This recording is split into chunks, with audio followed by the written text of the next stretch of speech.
How's it going, everyone? So I'm gonna do a deep dive into WeirdCo, who they are, who's behind it, what they're all about, which is who, if you don't know by now, are the creators of the new Cyberpunk TCG that is coming out. And thing to note really quick, the Cyberpunk TCG is not exclusively tied to 2077. It is tied to the entire Cyberpunk universe. So you can expect to see some callbacks, so on and so forth, from the tabletop game and all this stuff. So I just want to put that out there before getting into it. So now we'll get into it. Let's go over their mission statement, which is competition, collection, and human connection. You know, they got a rhyme. That's why we do trading card games. So I really like this mission statement because it's bringing in that human connection element, which in these days, let's be real, super digital. It's, you know, yeah, there's ease of use and all this stuff, but that lack of human connection really is, not to get too into it, but let's just say it's not doing us any service. It's doing us a disservice, if anything. So I really like this mission statement. And plus, it's what trading card games are all about. You know, you get together with people and so on and so forth. They go into that later, but anyways. So as mentioned from their mission statement, you can see here, and pause it to read it all, but the one thing that I really want to highlight is the mention immediately is that there's no AI in their games, no compromise. To me, especially if you're doing cyberpunk related media, it would be completely against what the Cyberpunk universe is about. So I seriously doubt CD Projekt Red would be willing to work with a company that is trying to use AI.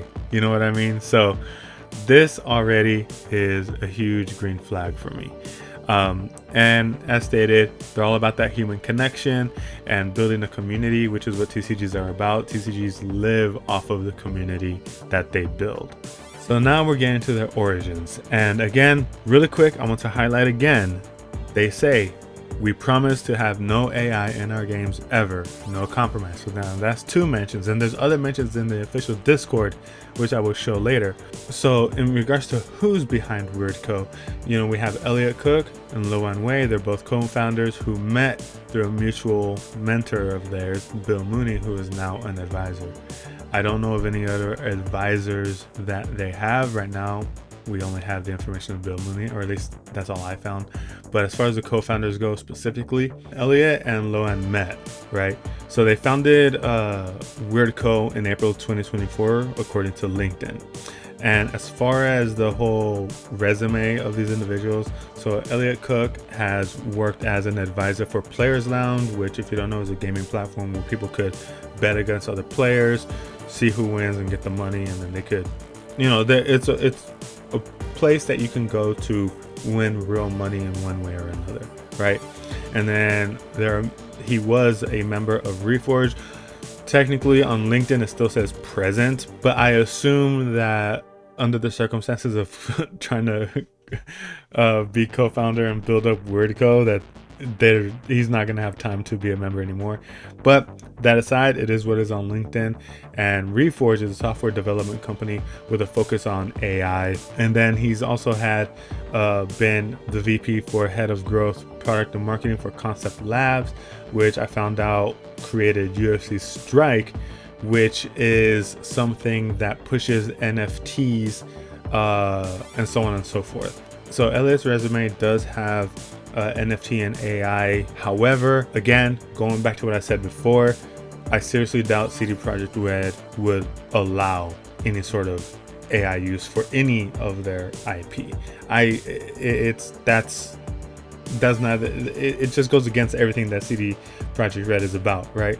And to go back to their mission statement and their who we are, I am optimistic and confident that the non-AI use is gonna stay true, especially for the fact that CD Projekt Red has a hand in what is going on here. Like, they're partnered, you know what I mean? Like, they're hand in hand. So yeah, so initially I did have a little concern, but the more I looked into everything, the more I'm like, okay, you know what, I'm okay with this. And then the next person is Loan Wei, which if you don't know, he was the co-founder of POW Interactive. POW Interactive is the company that owns Universes, which if you don't know what Universes is, it's a trading card game, a very well-known one at that, and it's been around for a good while. And it shows that Loan ended up leaving POW Interactive in 2024, which aligns with WeirdCo being founded in April of 2024. So there's definitely at least one person who's deep into TCGs and like from the creative and sort of directional aspect that is, you know, in the mix, which is a great thing. And then of course we have the advisor Bill Mooney for WeirdCo. He's the CEO of Proteus Games. There's no games out yet. They've according to the website, they've been in development of a few games for a while, so maybe they'll have something soon to show. Other than that, he's been VP for King, which is the Candy Crush, I believe it is, Chief Product Officer for Skills, which is a gaming and tournament platform, and then he's also held notable high positions, if you will, with Roblox and Electronic Arts. Lastly, the studio that WeirdCo partnered with to create the hype trailer, like edit and create it, was Summoner Studios, and that's actually pretty dope because they're actually the studio that has worked with Riot Games and Netflix games. With Riot, they've done League of Legends artwork, Teamfight Tactics, and even Arcane, the Netflix series. They had a hand in a bunch of stuff, of creating and editing a bunch of media for them, as well as they've worked with like you know, smaller games like Dark and Darker, for example, and they did some stuff for them.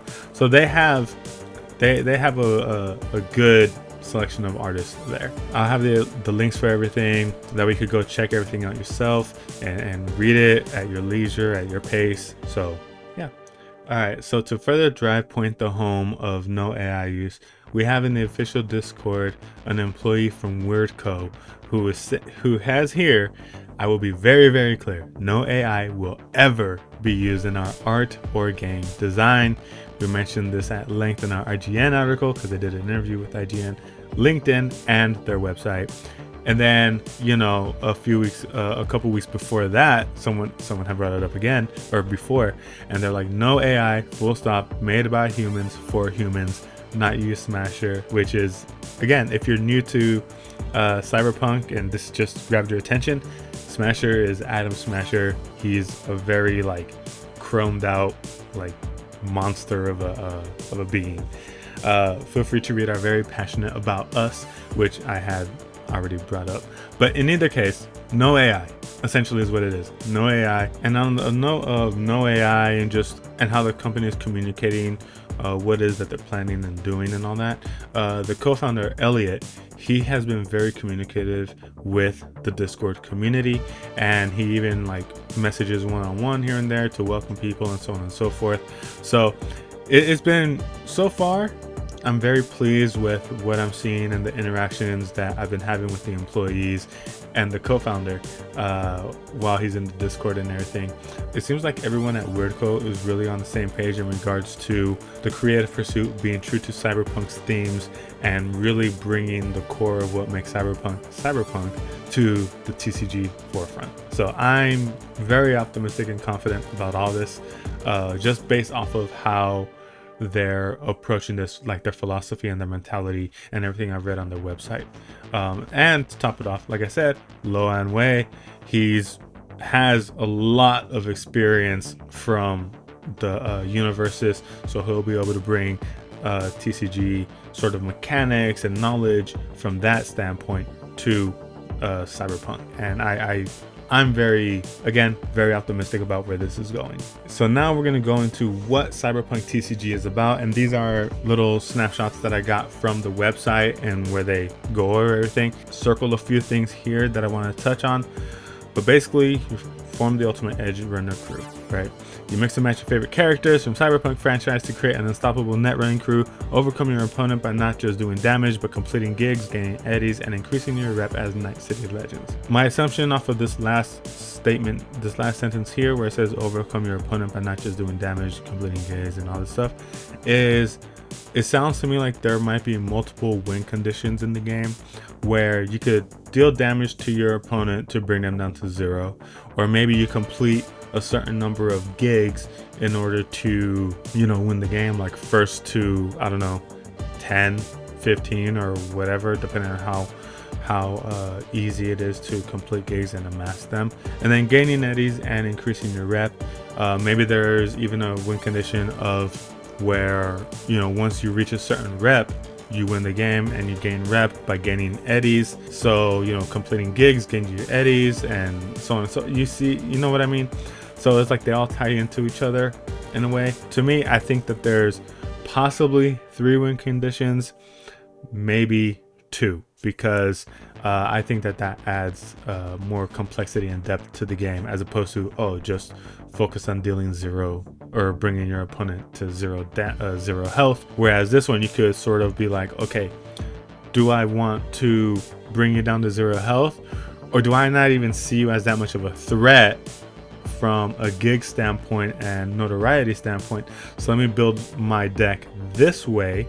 So you know what I mean? Like, it allows you to build offensively, tactically, business mindedly, you know, like it adds different layers there for win conditions. At least to me, that kind of says, that's kind of what I'm interpreting here, you know, or at least that's what I would hope, because I love depth in card games, like to be creative as opposed to how can I just deal the most damage, you know. I feel like, yeah, although that's straightforward, it's also kind of boring, because there are just some decks that are just gonna, you know, shine fully for that just, oh yeah, here's how you do 100 to 0, boom. So on the note of mixing and matching legends, so one thing that I didn't bring up before is these symbols at the top right, on the top left. These, I think, are, as opposed to just the color, this might be a restriction on which legends or cards can be put together, where the symbols have to match to some degree. Obviously, everything is up in the air, but like you see this yellow and like Judy here and Saburo, like the symbols match up almost identically, right? Almost identical. But then we have Panam over here, where it's more circular, and then we have Yorinobu over here, and his is a square, and then V's over here is this like triangular shape. To me, I'm trying to figure out how all these tie into each other. The only other things that come to mind is maybe you can mix and match all of them, right? But the restriction is that you can only have certain amount of, you know, this like hexagonal shape, certain amount of squares, certain amount of this triangular V shape, certain amount of circles like Panam, like I don't know, right? Nobody knows. But it opens up the question of like, what do these symbols mean? Is it just simply for the fact, this is to determine what's a little bit more aggressive, what's a little bit more control, what's a little bit more spell cast, if you will, or quick hack programming, if you will. So yeah, I just want to bring this up because I don't recall seeing anybody necessarily mention the symbols. I mean, I'm sure people have, I just haven't seen it. But yeah, this to me alludes to where that mixing and matching may have its restrictions with the domain choices, which if you don't know what a domain is or whatever, Riftbound, you could only have like orange and purple or red and blue cards in your deck. So okay, and so then here we have the mention of gigs specifically. Hit the major leagues. The higher you climb in Night City, the tougher the fight gets. Top level gigs go hard and fast, with your growing reputation granting access to more powerful tools and abilities, but beware, the same is true for your opponent. Let them stick around at your own risk. So if you let your opponent's gigs stick around, then you know they'll be able to build up their power, right? So one thing to note is that in some of the card reveals, I think is the off-duty Malfini. No, it's not off-duty Malfini. It's I think it's Saburo Arasaka in the IGN reveals. Actually, let me pull it up. Okay, so this is the one I was talking about. Yeah, Saburo. So basically it says units steal an extra gift for every 10 power. Okay, so with that in mind, you can steal an opponent's gigs, and there's the last paragraph I'm going to show will tie into this. So this allows you to steal opponent's gigs, which allows you access to stronger tools and abilities, right? So that to me says that gigs are a resource. You use gigs either for abilities to pay for tools.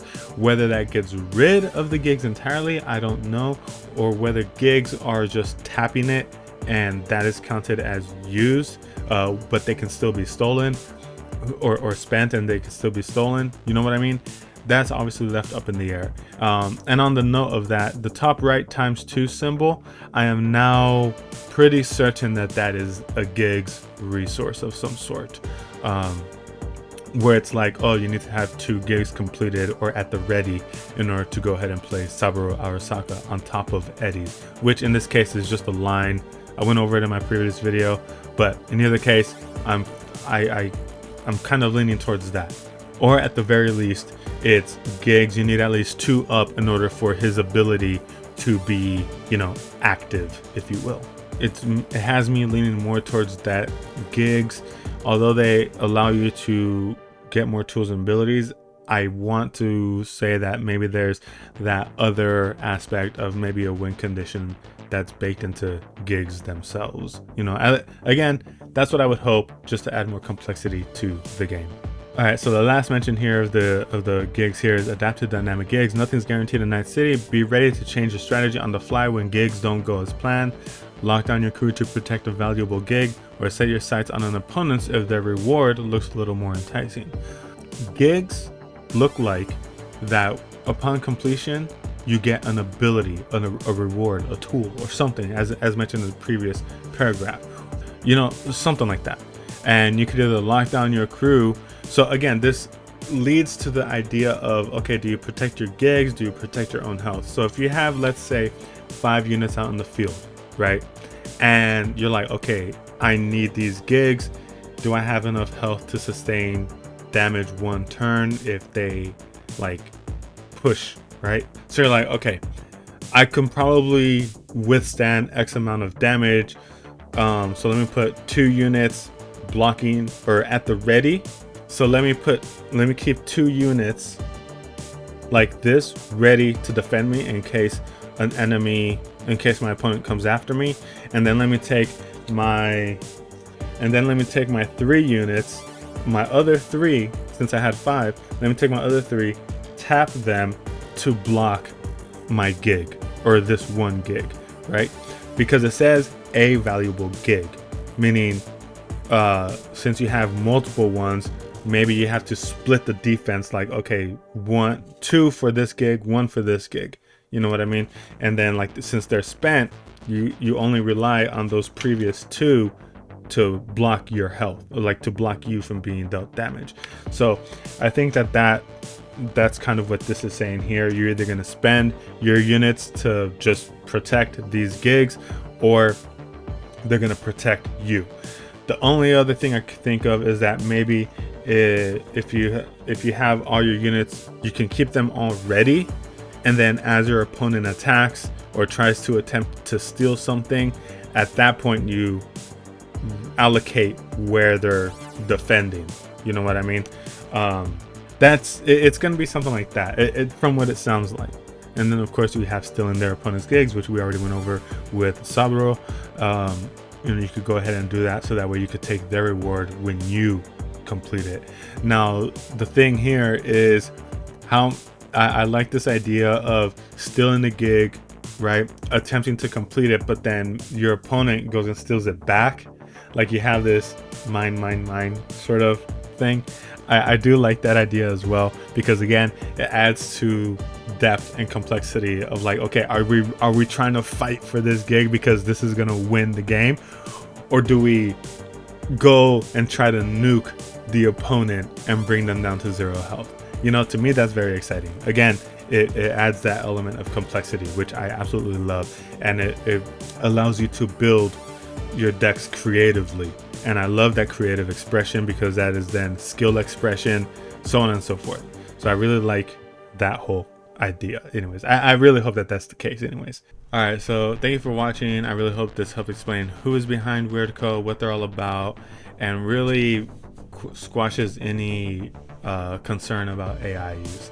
I am very excited about the game, very much looking forward to it, and I just, yeah, just their statement, everything that I've been hearing about, and the way that the employees have been going on in Discord and all that, it's just, it really reassures me that this is headed in the right direction, especially with the fact that CDPR has a very heavy hand in the partnership, in that they want to make sure that everything that WeirdCo is creating is true to the characters, like when they make the legend like Panam or Jackie, like, yeah, this ability makes sense for the character sort of thing. Anyways, yeah, really looking forward to it. I hope you are too. Links below if you want to go ahead and check everything out. That said, have a great one.